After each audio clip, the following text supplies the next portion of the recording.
नुकसान माना जा सकता है बीजेपी के लिए। ट्वीट आपको पीएम मोदी का दिखा देते हैं। साबिक मरकजी वजीर के इंतकाल पर पीएम मोदी ने ट्वीट किया है और ट्वीट के जरिए इजहार गम किया है। जसवंत सिंह के इंतकाल पर पीएम मोदी ने दुख का इजहार किया। उन्होंने कहा कि जसवंत सिंह जी ने हमारी कौम की पूरी तुंदही से खिदमत की है।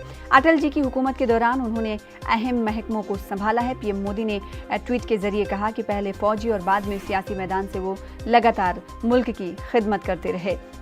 साथ ही अटल जी की हुकूमत में उन्होंने अहम कलमदान संभाले हैं। तो साबिक मरकजी वजीर जसवंत सिंह हमारे दरमियान नहीं रहे। 2014 से ही वो कोमा में थे, लेकिन फिर भी इंतज़ार सभी को बरकरार था कि वो एक न एक दिन ठीक होकर बीजेपी में वापस लौटेंगे। लेकिन ये